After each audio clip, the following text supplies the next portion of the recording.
Hello there, you're tuned to All 24 News World News Program, and these are tonight's top stories. India launches airstrikes on 9 sites in Pakistan, and Pakistan vows retaliation at time of its choosing. Also coming up, dozens killed in Gaza massacres as hospitals face collapse, and Qatar continues ceasefire efforts. In our news tonight as well, Zionist occupation launches violent raids on Sana'a, 4 dead, 21 wounded in Israel-American attacks. Hodeida port destroyed, and the US president holds airstrikes on Houthis. And the Rapid Support Forces bomb Port Sudan. Khartoum cuts ties with UAE and vows to respond. 4 reports are straight ahead.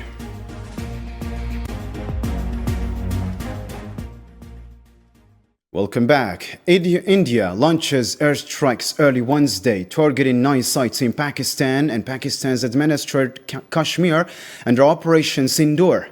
Loud explosions rocked Muzaffarabad, where power was cut. India accused Pakistan of firing into a village in Indian administered Kashmir. India's military said its missile strikes were focused, measured, and non-escalatory, stating that no Pakistani military sites were hit and that targets were carefully chosen to show restraint.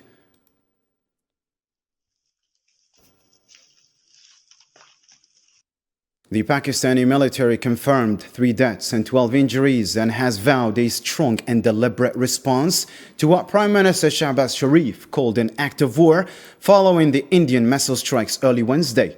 In a statement shared by the Associated Press of Pakistan, a military spokesperson warned that the strikes will not go unanswered.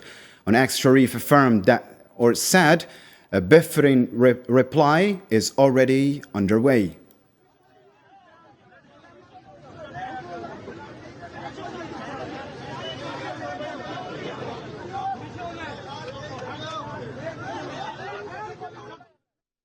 In response to rising tensions between India and Pakistan, US President Donald Trump expressed concern and called for a swift resolution. Speaking from the Oval Office, he acknowledged the long history of conflict between the two nations. Trump emphasized his hope that the clashes would end very quickly, indicating the US is monitoring the situation closely.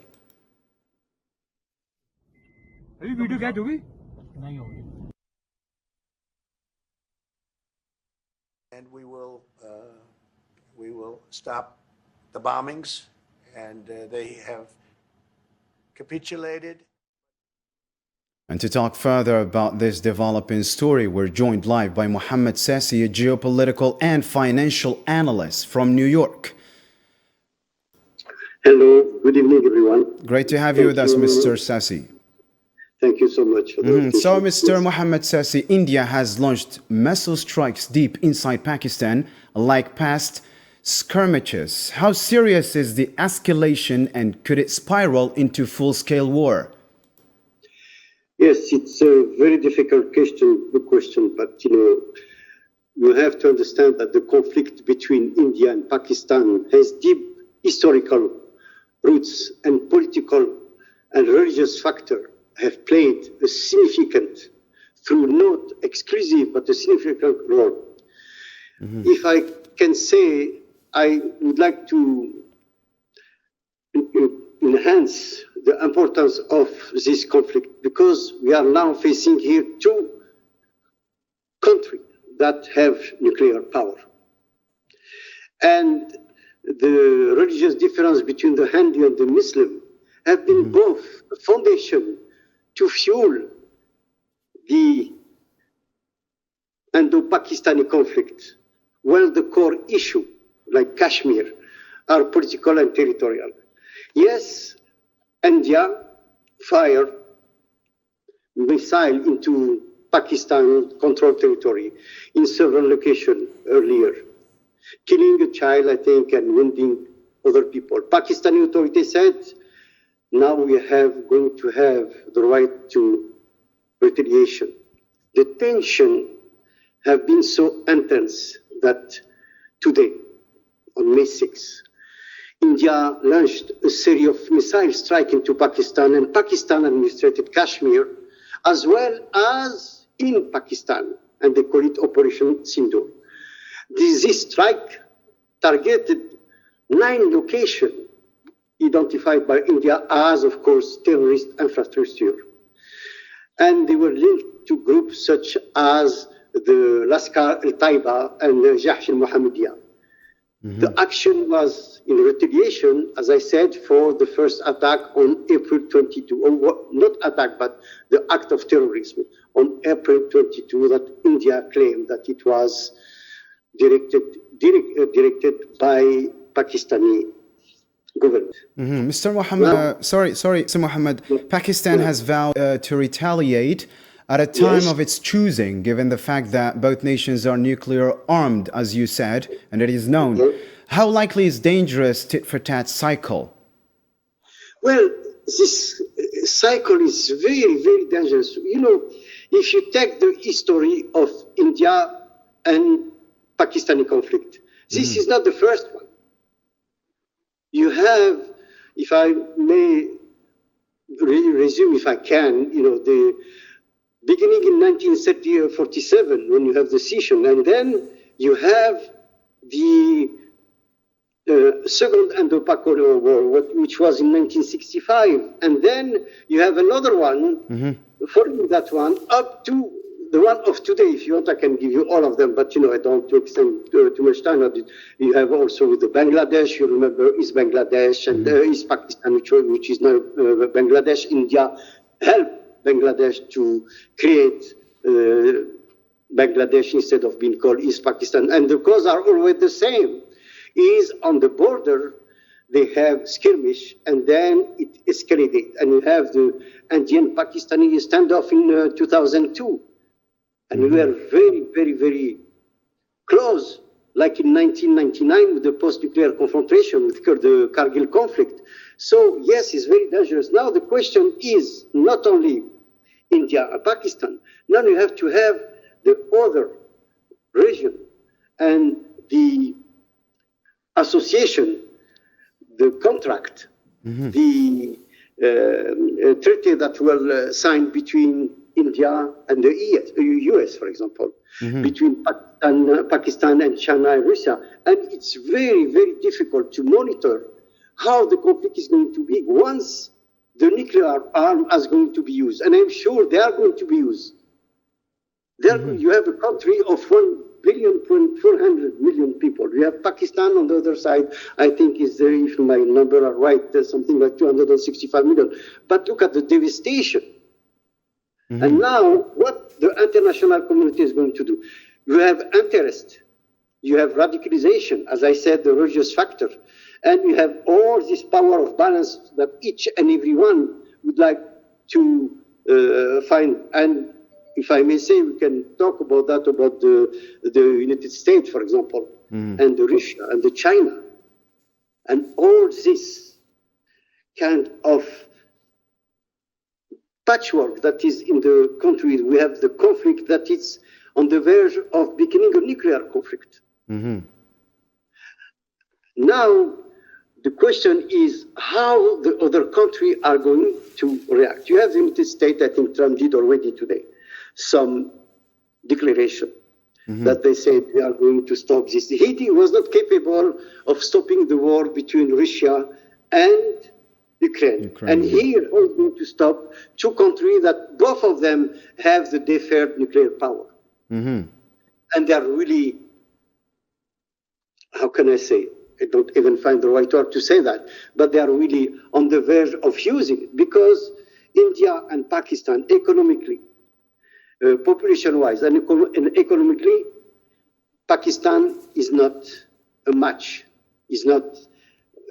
for the one of India, but they have the nuclear power, and the nuclear power put them on the same stand. Mr. Mohammed, let's talk a little bit about, let's say, the nuclear here, as they are both nuclear powers.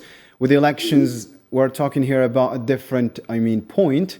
With elections nearing in India, Is Modi's government under pressure to appear strong, or is Pakistan's leadership also using this for domestic reasons? Well, talking about Modi, as I said on introduction, the religious factor is very important. Look at what Modi did to come in power. His first action, what he did attack the community, the Muslim community. That's number one. Then he did a law that, since 1948, the Muslim people in India, they can have their nationality. Now they vote a law, I guess, to tell them that you cannot have that nationality. And of course, he's going to use that factor. Each and every election of Modi were based on the religious factor and on the, of course, supposedly threatening power of nuclear power of Pakistan. So it's nothing new there for Modi. He's not going to change it.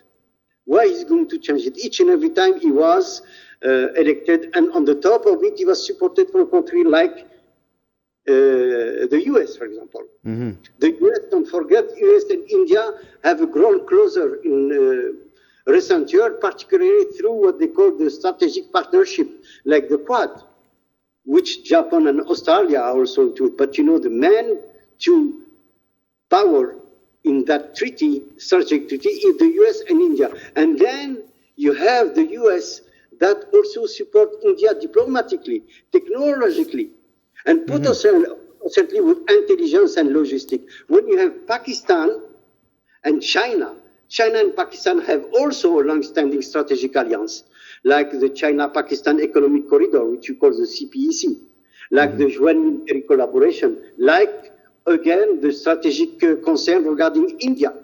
India did many military strategic operations with Australia, as I said, the Japan and the United States. It's really a bombshell that is there right now on the border. But now I'm afraid that it's going to spread. And on the top of it, you have this menace, as you said in French, of the nuclear power. And I don't see who can stop it. You have two powerful deterrents here, the nuclear one. Okay. We talk about reactions here. The U.S. called this a shame by, President Donald Trump hasn't intervened strongly. So should world powers, including the United States, step in now, or is there still room for back-channel talks? I hope there's still room for back-channel talks. But whatever comes from Trump, for me, number one, I don't trust him. Number two, is a shame in terms of what he said and what he's doing. Not what he said about Ukraine. I will stop the war in 24 hours. It has been 2 months now, or 100 days now that he's in power. Tragic, chaotic 100 days. What did he do? He sell out Ukraine, I should say, in between quote, to please Putin. That's number one. How can you say now that a country like India is going to listen to him? Maybe, but definitively Pakistan is not going to listen to him and to not even take in consideration what you are saying. And if you want to play the back, as you said, your back channel for the negotiation, I don't think so. The only one I see that can maybe, I said maybe, play a major role in this conflict, it will be China. China is in accordance with the treaty with Pakistan, but also they are, how can I say, with India, they have also a good relationship, and maybe they can help. Like they did, for example, China, they did a wonderful job on foreign policy these last 10 years, and I'm talking about, for example, the last one, that it's very important. Yeah. Like you said, that they are more trusted than America or Russia, is between Saudi Arabia and Iran. Who will know, who will believe that, a few months ago or 2 years ago, that they will sit down at the same table and sign a treaty, not only a treaty of cooperation, but also in application of exchange, cultural, etc. When you know that one is Shia and the other one is Sunni, and they have 7 years between them. 7 years America, but it was the banker of that war was the people of the GCC, including Saudi Arabia. So if we circle back to the conflict, Mr. Mohammed Sassi, Kashmir is on the center stage and let's say is once again caught in the middle of this conflict. So what is the immediate humanitarian risk that we can see or we can witness here? And could this trigger, let's say, wider unrest in the whole region? I just would like you to go back to history. Kashmir was always the tension between the two countries. The sad thing is Kashmir doesn't want either one. Mm-hmm. And they always been the people who were depressed. They always been the people who were the victimized, like you saw with this terrorist attack on April 22 and with the retaliation of May 6. It was within the territory of Kashmir and also after that inside Pakistan. But the Kashmiri, since 1948, they've always been the victim of these two belligerents. Mm-hmm. So, let's say if this conflict escalates further, what's the red line that could push India and Pakistan into, let's say, uncontrollable conflict? Well, for me, you have on one side the military aspect of it, and on the other side you have the radicalization of it on both sides. Mm-hmm. And again, the Islamic factor. Like, for example, the Pakistani-based Islamic militant groups, such as I said before, Lakhdar al-Taiba and Jahsh al-Muhammadiyya, have attacked India target, particularly where in Kashmir. And we have the group also from India that is taking action. They are taking action and accuse the Pakistani of supporting terrorism, which Islamabad denies, of course. And if you talk about, a few decennies back, the attack in the hotel also, and it was always based on what? On Hindu nationalism and Indian politics, and of course the Pakistani Muslim group. Mm-hmm. Now, the rise of the Hindu nationalism party, particularly the Bharatiya Janata Party, the party of Modi, they do intensify the religious polarization in India. It's not a day that goes in India that we don't have conflict. I was posted in India. I was in Delhi. Delhi is a Muslim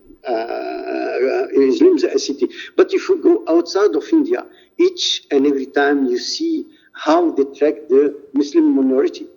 As I said before, Modi put the discriminatory, as I said this, to take the nationality of the Muslim. Why? That's one thing, and this is why when you ask me the question, where is going to lead? You see, each and every time you have a conflict when the religion is one of the elements, especially with the group as extremists on Muslim side as well on the Hindu side, what you are going to do. That's very, very, very difficult to understand, or at least for me, how they are going to stop that. Or exceptionally, if really you have a diplomatic, how can you say, debate inside the United Nations, and maybe try to put China, mm-hmm. Russia, and the state like a tripartite. Try to. Mm-hmm. How can I say that? Help me out with the word. Try to avoid and make them understand that this nuclear war is not going to protect anyone. Mm-hmm. Even thank you, Mr. Mohammed Sasi, geopolitical analyst and geopolitical and financial analyst. You joined us live from New York. Thank you so much. It was my pleasure. Mm-hmm. Now switching focus to the war in Gaza, at least 20 Palestinians were killed and dozens wounded after occupation forces bombed a school shelter and displaced families in Gaza's Bureij refugee camp. Medical sources at Al-Aqsa Martyrs Hospital said many victims were in critical condition, with others still trapped under rubble. The hospital warned it could no longer handle more casualties due to the overwhelming number of wounded.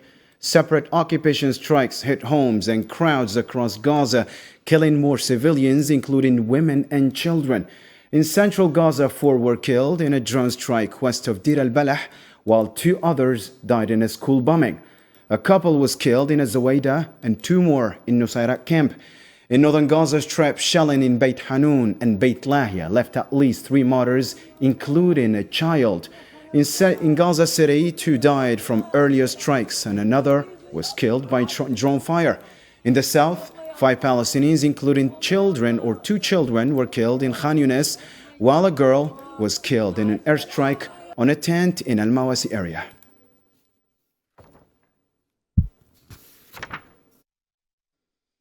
The Palestinian Ministry of Health announced Tuesday that 48 Palestinians were killed and 142 others wounded within 24 hours as a result of ongoing Zionist aggression across the Gaza Strip. The total death toll since the start of the Zionist war has risen to 52,615, with 118,752 wounded.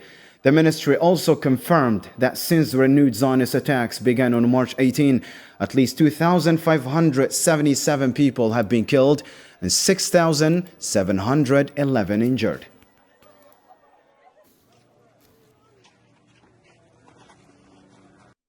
The government media office warned on Monday that occupation forces are blocking all access to hospital fuel supplies, directly threatening thousands of Palestinian lives in the Strip. Gaza's healthcare system faces total collapse within 48 hours as critical fuel reserves remain trapped in occupation-declared red zones where UN and aid organizations are barred from delivering life-saving supplies.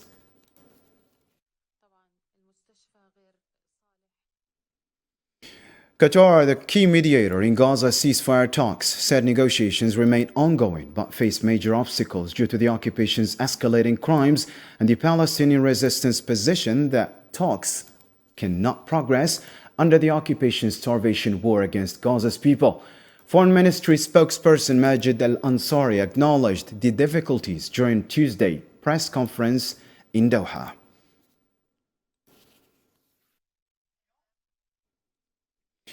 As the humanitarian alarms reach critical levels in Gaza Strip, the UN's OCHA has denounced the occupation's plan to dismantle the current aid framework, a move that would grant it full control over disruption or distribution, while further restricting access to life-saving supplies, Sofian Kanturi reports. After all the atrocities committed by the Zionists in Gaza since October 7, 2023, it appears that the entity continues to escalate its actions. The latest military plan, which includes further restrictions on humanitarian aid to Gaza, has been met with strong international condemnation. The United Nations Office for Coordination of Humanitarian Affairs raised serious concerns on Tuesday, rejecting the plan. According to the OCHA spokesperson, the proposal seeks to dismantle the existing humanitarian aid system in Gaza, in clear violation of fundamental humanitarian principles. We do not accept a proposal and a plan that does not live up to the core fundamental humanitarian principles of impartiality, neutrality, and independent delivery of aid. Observers have described the move as a form of humanitarian blackmail, an overt exploitation of basic human rights that is protected under international law. Even in times of war, the defending silence of the international community, critics argue, have enabled Netanyahu for the past 19 months to use hunger as a weapon of war. It appears to be a deliberate attempt to weaponize the aid. And we have warned against that for a very long time, that aid should be provided based on humanitarian need to whomever needs it, targeting those who need it most first. The total blockade imposed by Zionist forces since March 2nd has only worsened the humanitarian crisis in Gaza. As a result, even the food reserves of various UN relief programs have now been depleted. Still with Palestine-related news, in the West Bank, over 25,000 Palestinians have been forcibly displaced from Tul Karam as Zionist aggression on the city enters its 100th day, according to the Palestinian news agency. More than 4,200 families have fled, with 25,969 homes completely or partially destroyed during the assaults on Tulkarm and the nearby Nur Shams camp. The attacks come amid an alarming escalation aimed at altering the demographic makeup.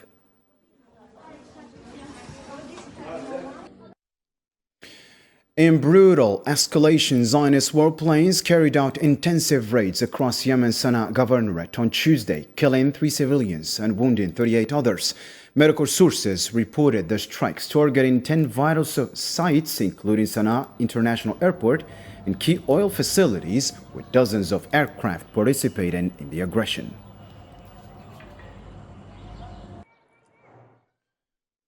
Houthi-affiliated media reported joint Israeli-American airstrikes on Sana'a International Airport, targeting the passenger terminal, civilian aircraft, and service facilities. Thick smoke was seen rising from the site following the raids. In Hudaydah, at least 4 people were killed and 40 others wounded in similar attacks. Medical sources confirmed 3 deaths and 35 injuries at a cement factory, while another person was killed and 4 injured in a strike on the city's strategic port.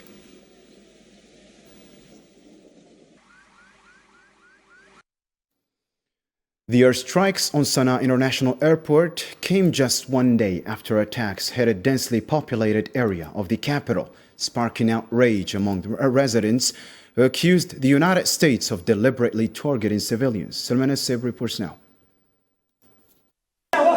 A recent airstrike on a densely populated neighborhood in Sana'a, the capital of Yemen, left 14 people injured and caused significant destruction to homes and civilian infrastructure, including shops and nearby schools. Residents voiced outrage, accusing the United States of deliberately targeting innocent civilians and further escalating an already dire humanitarian crisis. Yesterday we were sitting quietly. Some people were even sleeping. We were turning from work when suddenly we heard a loud explosion right in the street. Among the residents of a residential neighborhood, they were targeting innocent civilians. There was no military target, nothing at all. For their part, Houthi officials responded defiantly to the airstrikes, vowing to maintain their military operations and reaffirming their unwavering support for the Palestinian cause. These American airstrikes and the earlier British ones have not succeeded in changing our stance. Our support for the Palestinian people is unwavering. It is principled, ideological, and religious position. These attacks have had no impact on our military operations. After the Houthis claimed responsibility for a missile attack on Ben Gurion Airport, the group declared a total air blockade on the Zionist entity. The missile, which struck near the control tower on Sunday, injured 8 and created a 25-meter wide crater. In retaliation, the Zionist entity and U.S. forces launched at least 48 airstrikes on Yemen's Hudaydah province on Monday, killing 2 and injuring 42, according to the Houthi-run Al Masirah TV. On the other hand, the Zionist media confirmed the strikes coordinated with the U.S. U.S.-Israeli airstrikes completely destroyed Yemen's Hudaydah port in a massive bombardment involving 50 bombs dropped by 30 occupation warplanes hours after American raids hit a nearby cement factory, marking the most devastating attack yet on Yemen's critical infrastructure.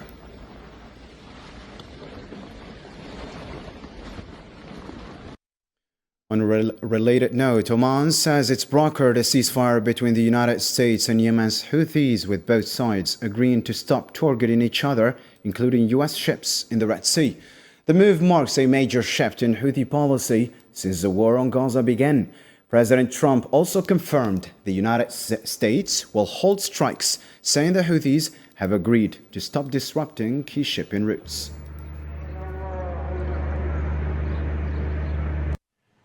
We had some very good news last night. The Houthis have announced that they are not, or they've announced to us at least, that they don't want to fight anymore. They just don't want to fight. And we will honor that. and we will stop the bombings, and they have capitulated, but more importantly, we will take their word. They say they will not be blowing up ships anymore.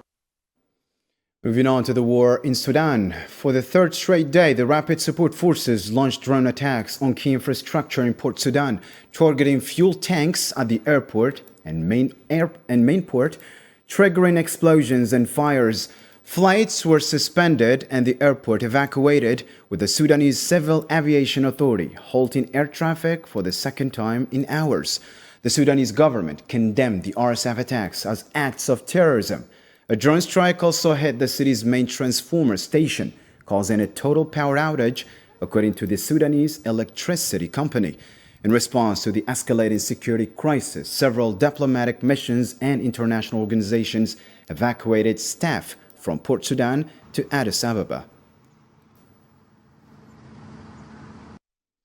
Sudan severed diplomatic relations with the UAE on Tuesday, closing its embassy and consulate in Abu Dhabi and recalling all diplomatic staff after accusing Emirati authorities of supplying weapons and funding to the Rapid Support Forces, arms which Defense Minister Ibrahim Yassin said were used in recent RSF attacks on Port Sudan.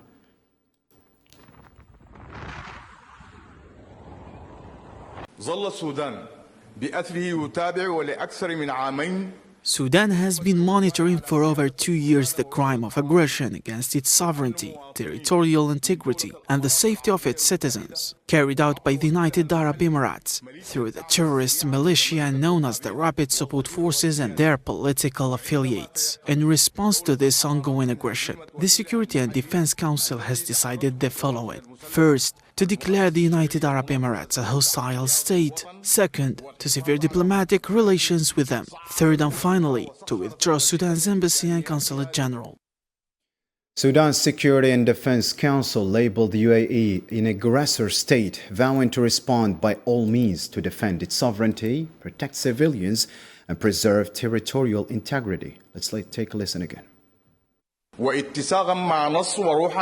accordance with the victory and spirit of Article 51 of the United Nations Charter, which grants states the right to self-defense, Sudan retains the right to respond to aggression by all means necessary to prevent the sovereignty of the country, the unity of its territory, and to ensure the protection of civilians and the continued delivery of humanitarian aid. The Council values the sacrifices of the Sudanese people, the armed forces, police, security services, joint forces, and popular resistance, and reassures the Sudanese nation that the state is capable of repelling aggression and maintaining the security of the country. All the way to Morocco now, the Moroccan Justice and Charity Group has reaffirmed its rejection of the Makhzen regime's normalization with the Zionist entity, calling it a forced move against the will of the Moroccan people. Activist Yahya Labish stated that the group stands with the nation in rejecting what he described as the Moroccan state's crime of normalization.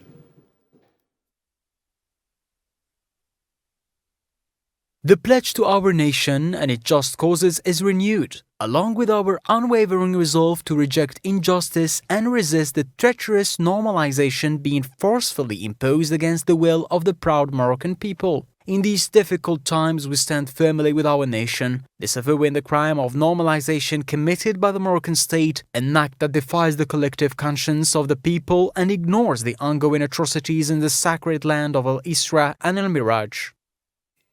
Moving on to other news, Iran and the United States are set to hold a fourth round of indirect talks on Tehran's nuclear program next Sunday in the Omani capital, Muscat.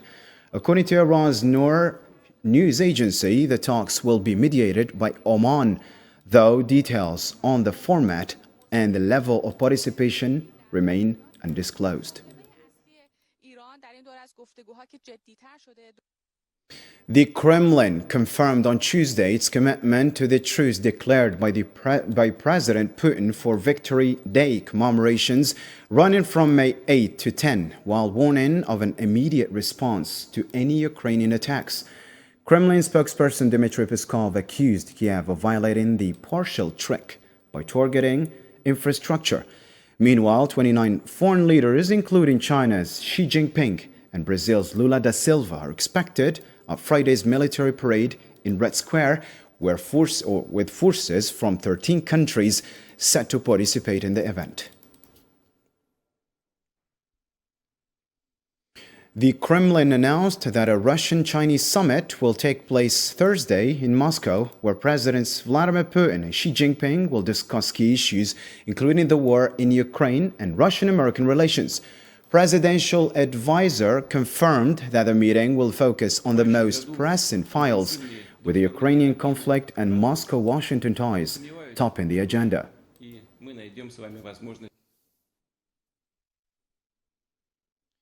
U.S. Treasury Secretary Scott Bessent announced that the Trump administration is nearing a major set of trade agreements this week, excluding China, speaking at a Milken Institute Global Forum. Bessent praised the proposals from 17 trading partners and said tariffs are designed to incentivize companies to relocate operations to the U.S. We are currently negotiating with 17 of those trading partners. China, we have not engaged in negotiations with as of yet. That I would think that perhaps as early as this week, we will be announcing trade deals with some of our largest trading partners. They have come to us with very good offers. Trade trigger. The European Union has warned that the new U.S. trade investigations could trigger additional tariffs on the European goods worth 100 billion euros. The EU Trade Commissioner called the current trade climate with Washington unacceptable and said Brussels is in ongoing talks with U.S. officials to reach a comprehensive deal and prevent further escalation. The EU has made clear that we are ready to discuss and we are ready to find mutually beneficial solutions respecting our interest and regulatory autonomy. We now need the US to show its readiness to make progress towards a fair and balanced solution. And I have already shared the approach with my US counterparts as a basis for further engagement. We are fully engaged in discussion with the US as a negotiated solution remains our clear and preferred outcome. The European Union is preparing to file a formal WTO complaint against the United States over what Trade Commissioner condemned as unfair and unjust customs duties that violate the international trade law. We do not feel under undue pressure to accept the deal which would not be fair for us. We are absolutely clear that we are the biggest trading bloc on this planet, with very strong economy and with very biggest actually the network of our free trade agreements. And we know that this negotiation might not in the end succeed despite of all our sincere efforts. And before we wrap up, let's catch up on more international news stories with Yassine Erekti in the News in Brief.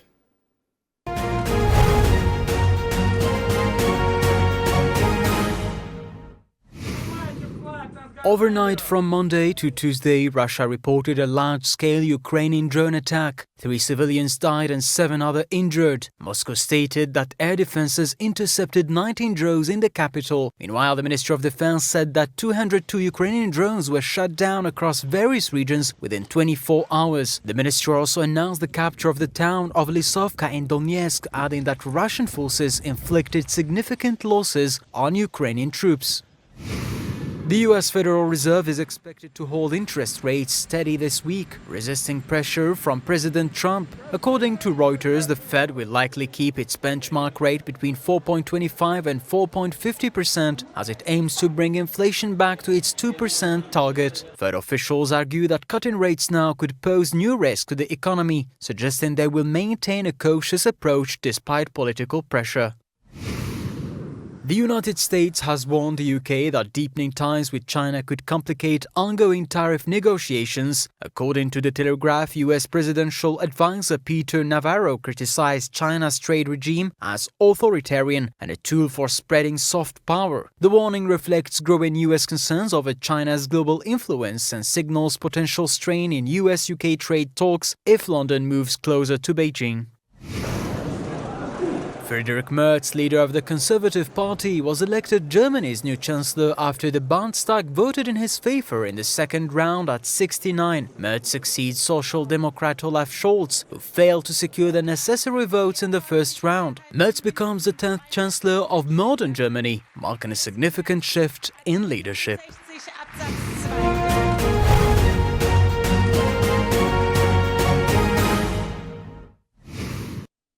And that's the end of our program for tonight. For more updates, you can always check our social media platforms. Thank you for tuning in. See you next time.